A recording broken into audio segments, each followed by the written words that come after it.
जलढका टेलिभिजनको प्रस्तुति दैनिक समाचारको सहप्रायोजक जलढका परिवार foundation, Jaldhaka bakery, Aryan hostel Gorubathan.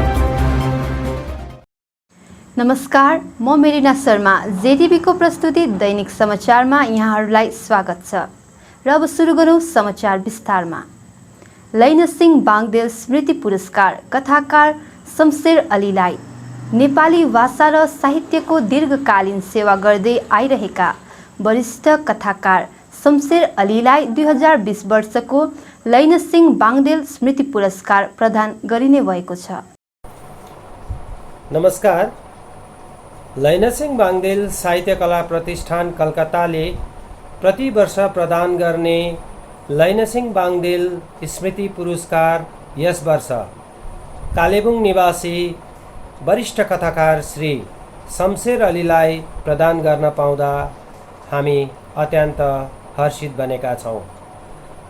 60कै दशकदेखि नेपाली भाषा र साहित्यमा कलम चलाउँदै आउनुभएका उहाँले हालसम्ममा नेपाली साहित्यलाई जम्मा 4वटा कथा सङ्ग्रहहरू प्रदान गरिसक्नु भएको छ, जसमा बिउभाले, सोल्दाती गोर्खा, मोल्तो ब्यौनी, हुटिट्याउँ र हालै प्रकाशित आफरिन रहेको छ। त्यसबाहेक पनि उहाँले विभिन्न पत्रपत्रिकाहरूमा आफ्नो कथा र कविताहरू प्रकाशित गरिरहनु भएको छ। उहाँबाहेक उक्त कार्यक्रममा समाजका अन्य 4 जना विशिष्ट व्यक्तिहरूलाई पनि प्रतिष्ठानले सम्मानित गर्ने निधो गरेको छ, जसमा हार्डस्टोन जस्तो कालजयी कथाका कथाकार, आकाशवाणी खरसाङ अनि आकाशवाणी गान्तोकबाट नेपाली भाषा र साहित्यको सेवा गर्ने श्रीमती देविका मोक्तानलाई प्रभात साहित्यिक सम्मानले सम्मानित गरिनेछ। कोरोना कालमा कलकत्तामा विपदमा परेका मानिसहरूलाई त्यस समयदेखि अहिलेसम्म सेवा गरिरहेको श्री श्री जानकी माता नेपाली धार्मिक सङ्घ कलकत्तालाई खड्गबहादुर बिष्ट समाज सेवा सम्मानले सम्मानित गरिनेछ। पहाडकी छोरी परिल लेप्चा, जसले राष्ट्रिय स्तरमा धनुर्विद्यामा धेरै स्वर्ण पदकहरू हासिल गरेर पहाड अनि जातिको जुन सम्मान गरेकी छन्, उनलाई पनि उक्त समारोहमा सम्मानित गरिनेछ।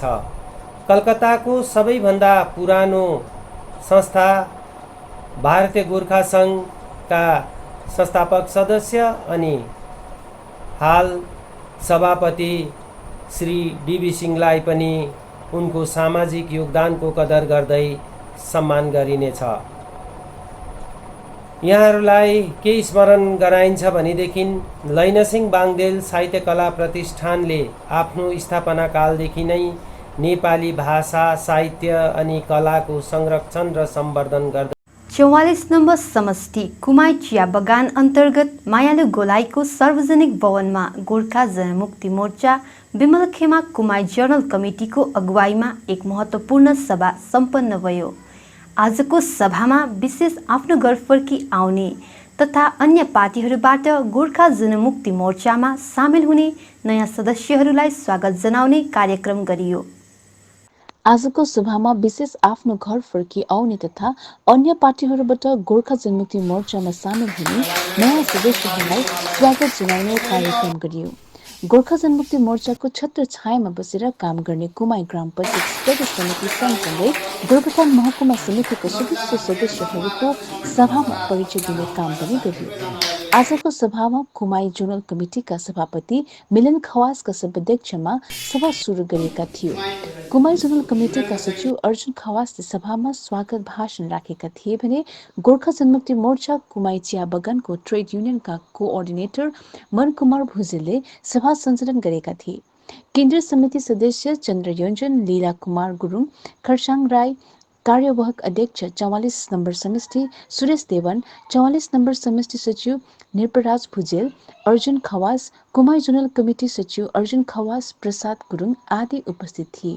एक ठाउँ बसेर हामी काम गर्न चाहन्छौँ, साथ दिन्छौँ भनेर भन्दाखेरि होइन नजाउन, अहिले जाँदाखेरि सँगै जानुपर्छ, ठुलो जमातमा जानुपर्छ भनेर रोक्ने काम पनि उहाँहरूले अहिले गर्नु सुरु गर्नुभएको छ र त्यस्तो स्थिति छ। र त्यसले गर्दा तपाईँ हामी निर्धक्क अगाडि बढ्दा हुन्छ। सायद धेरै चाँडो यो बेसीमा बेसी 1 महिना लाग्दा हो, नत्र भने नलाग्नु पनि सक्छ। त्यति बेलासम्म हामी एउटा कङ्क्रिट सबैभन्दा पावरफुल पार्टी भएर यो पहाडमा हुन्छौँ र पार्टी पावरफुल भइसकेपछि ट्रेड युनियन पनि त्यसरी नै पावरफुल हुन्छ र त्यो पावरफुल भएपछि न हामीले अस्ति जस्तो 2017 को अगाडि जस्तो प्रोसेसन नलगाइकन बोनस पाएको हुनु पर्यो, प्रोसेसन नलगाइकन अधिकार पाएको हुनु पर्यो। त्यो कुरा चाहिँ ट्रेड युनियनको मात्रै गएर सेटलमेन्ट गर्नु सक्ने पार्टीको निर्देशन अनुसार नै त्यो भएर जान्छ जस्तो मलाई विश्वास छ। भएर हामी यताउता भएर समयकाल परिस्थितिले अलिकति अलग अलग भएर पछि पनि फेरि पुनः रूपमा हामी समक्ष जुन तरिकाले एउटा परिवारको रूपमा जोडिनको निम्ति आज जुन तरिकाले हामी समक्ष आउनुभएको छ हाम्रा विशेष गरेर अनुभवी र ट्रेड सम्बन्धी धेरै जानकार व्यक्ति हाम्रा रत्नमणि छेत्रीज्यू र समग्र उहाँको टोली र यहाँका बुजुर्ग र सबैलाई विशेष गरेर मेरो पक्षबाट जय गोर्खा र विशेष गरेर आज हामी समक्ष घर फर्को अभियानभित्र जातिको निम्ति र हामीले हाम्रो लक्ष्य र उद्देश्य अनि प्राप्तिको निम्ति जुन तरिकाले शहीदहरूले जुन चाहिँ आहुति दिएको छ उक्त लक्ष्य प्राप्तको निम्ति साथै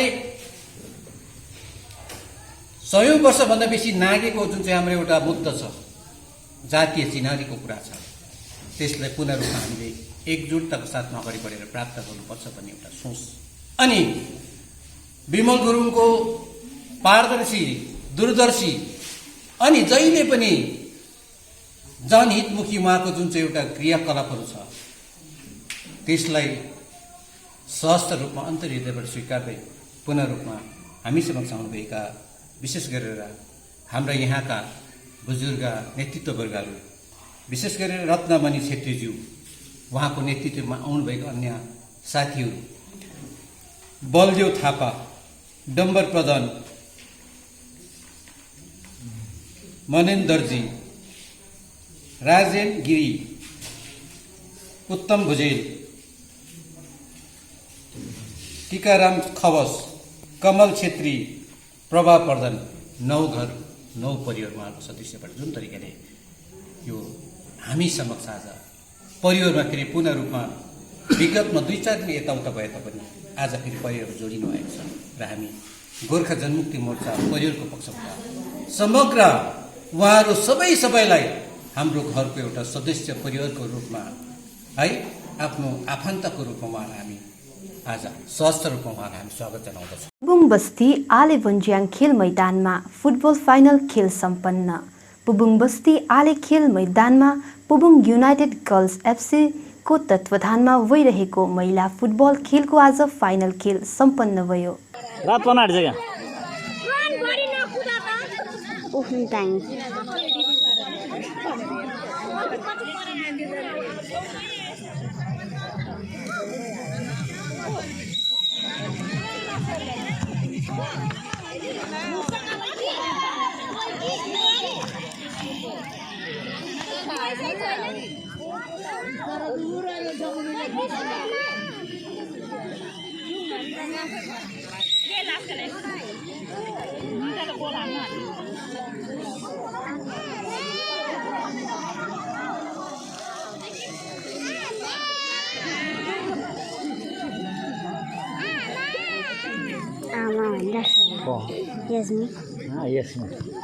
यसमा आमा भन्दैछ।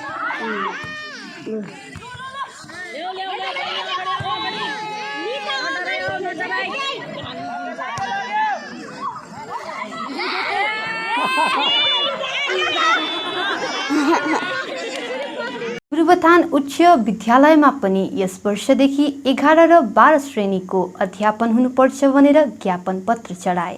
हेर्नुहोस् गुरुबथानबाट हाम्रो संवाददाताको यो रिपोर्ट। यस वर्ष माध्यमिक परीक्षामा 100% विद्यार्थीहरू सफल भए।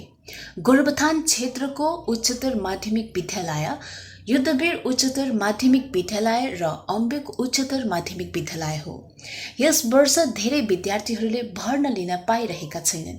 यस्तो विकट स्थितिलाई हेरेर गोरुबथान युवा शक्ति समूहका युवाहरूले गोरुबथान उच्च विद्यालयमा पनि यस वर्षदेखि 11औं श्रेणीको पठन पाठन हुनपर्छ भन्ने माग राखेका छन्। यसको निम्ति गोरुबथान युवा शक्तिको तर्फबाट ज्ञानेन्द्र ठाकुरी, श्रावण चामलिङ तथा मित्रगणले गोरुबथान उच्च विद्यालयका म्यानेजिङ कमिटी 43 नम्बर समष्टि गुजामुमो 2 पार्टी पदाधिकारी महकुमा समिति पार्टीलाई भेटेर ज्ञापन चढाए। थप यस विषयमा प्रेस भेला गरेर ज्ञानेन्द्र ठाकुरीले के भने हेर्नुहोस् यो रिपोर्ट। उच्चतर माध्यमिक विद्यालय रहेको छ युद्धवीर उच्चतर माध्यमिक विद्यालय, त्यहाँ चाहिने भन्दा धेरै मात्रामा विद्यार्थी भएको कारण लगभग 450 जस्तो स्टुडेन्टलाई त्यहाँ एडमिसन भइसकेको छ। अनि समस्या के रह्यो भने 600 जना लगभग 600 जना जस्तो विद्यार्थीले त्यहाँ फारम भरेको रहेछ, तर 450 जना मात्र विद्यार्थीले फारम भर्न पाए। त्यस कारणले गर्दा ती उब्रेका विद्यार्थीहरूले अरू विद्यार्थी पास भएका तर पढ्न चाहने विद्यार्थीहरूले पनि पढ्न नपाइरहेको असुविस्ता हामीले समस्याहरू देख्नमा आयो र सुन्नमा आयो। त्यसलाई ध्यानमा राख्दै हामीले आज गोरुबथान हाई स्कुल, यो क्षेत्रको गोरुबथान हाई स्कुल जहाँ माध्यमिक परीक्षा माध्यमिकसम्म सञ्चालन गरिन्छ र त्यहाँ उच्च माध्यमिक तहको शिक्षा ल्याउनुपर्छ, व्यवस्था हुनुपर्छ भनेर हामीले त्यहाँका स्कुल प्रबन्ध समिति म्यानेजिङ कमिटीका प्रेसिडेन्ट सेक्रेटरीलाई एउटा मेमोरेन्डम दिएका छौँ। साथै हामीले गोर्खा जनमुक्ति मोर्चा 2 का 43 नम्बर समष्टि अध्यक्ष अनि महकुमा समिति गोर्खा जनमुक्ति मोर्चाका सेक्रेटरीलाई पनि हामीले मेमोरेन्डम चढाएका छौँ। अब त्यहाँ पनि गोरुबथान हाई स्कुलमा पनि 11औं र 12औं श्रेणीको अध्यापन सुरु हुनुपर्छ भनेर हामीले यस विषयमा मेमोरेन्डम चढाएका छौँ र सम्बन्धित हामीले जसलाई मेमोरेन्डम दिएका छौँ उहाँहरू पनि रेस्पोन्स एकदमै पोजिटिभ रहेको छ र उहाँहरूले पनि हामी यस विषयमा पहल गर्नेछौँ भन्नुभएको छ। हामी विश्वस्त छौँ उहाँहरूले यस पहललाई साँच्चै नै निर्वाह गरिदिनुहुन्छ भन्ने, साँच्चै नै इमानदारी साथ निर्वाह गरिदिनु। सरस्वती उच्च माध्यमिक विद्यालय अनि लामाहट्ट उच्च माध्यमिक विद्यालयका बोइज अनि गर्ल्स आवास गृह निर्माणको शिलान्यास। हेर्नुहोस् यो रिपोर्ट। धेरै अघिदेखि माग गरिएको अल्पसंख्यक आवास गृहको आज विधिवत शिलान्यास गरियो। डिस्ट्रिक्ट अफिसर अफ माइनोरिटी अफेयर्सका प्रभाष चन्द्र दास, खण्ड विकास अधिकारी सुश्री भारती बराइक लगायत अभियन्ताहरूको उपस्थितिमा शिलान्यास गरियो। शिलान्यासपछि सार्वजनिक भवनभित्र कोभिड प्रोटोकललाई पालन गर्दै 11औं श्रेणीका छात्र छात्राहरूलाई विद्यालयमा निर्माण हुनु गइरहेको छात्रावासबारे रङ्गलीयट खण्ड विकास अधिकारी सुश्री भारती बराइकले संक्षिप्त जानकारी दिइन्। तिनले आगामी 17 अगस्तदेखि दैलोमा सरकार शिविर सुरु हुने जानकारी गराउँदै विद्यार्थीहरूको लागि सुविधादायक हुने स्पष्ट गरिन् भने लक्ष्मी भण्डार योजना बारेमा पनि जानकारी दिइन्।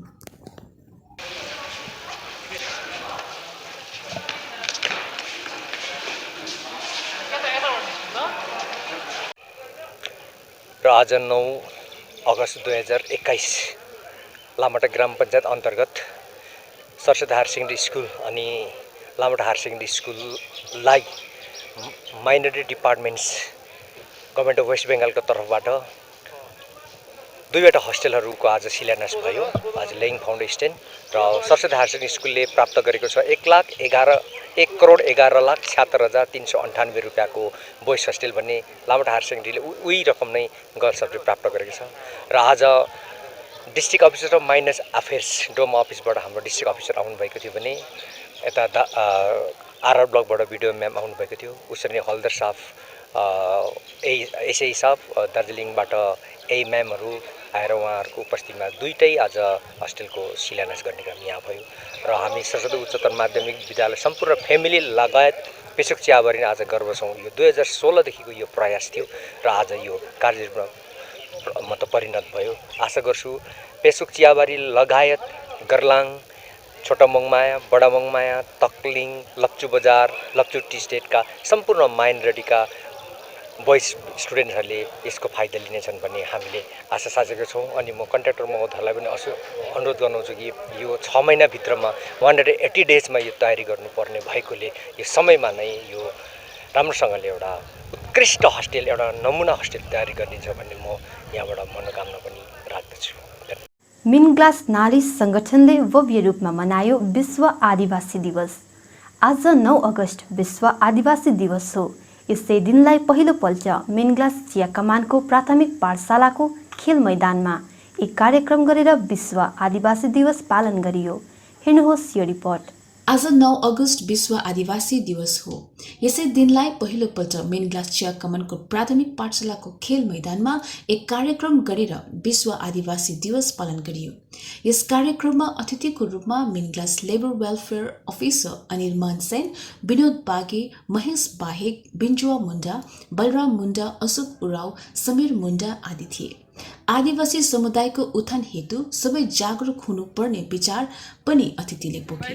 नारी संगठनको तर्फबाट राखी ग्वाल, सभानेत्री अञ्जली खिन्डो, सचिव तथा अन्यको विशेष उपस्थिति रहेको थियो।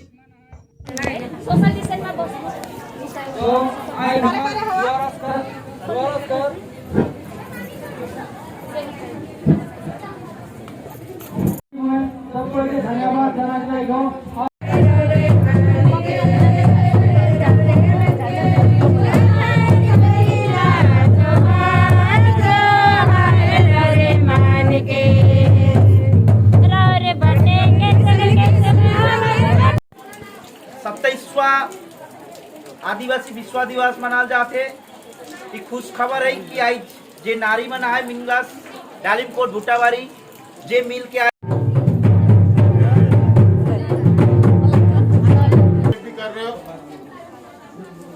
फर्स्ट ऑफ ऑल तो आज हमार जे नारी संगठन मिनग्लास के जे हमार भुट्टाबारी डालिमकोट फ्लास मिनग्लास प्रॉपर मिनग्लास नारी संगठन मिलके आज हमार जे नारी माने विश्व आदिवासी दिवस के आज पालन करत है।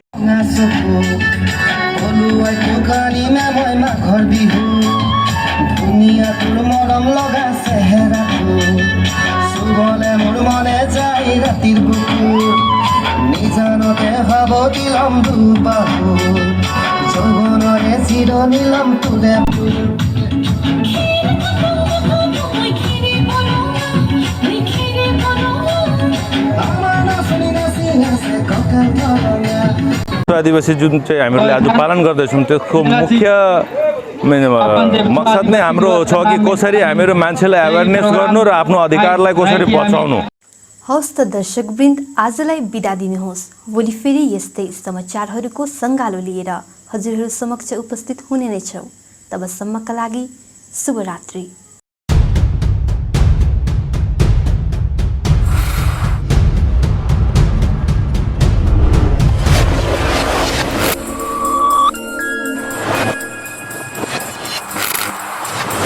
जलढका टेलिभिजन।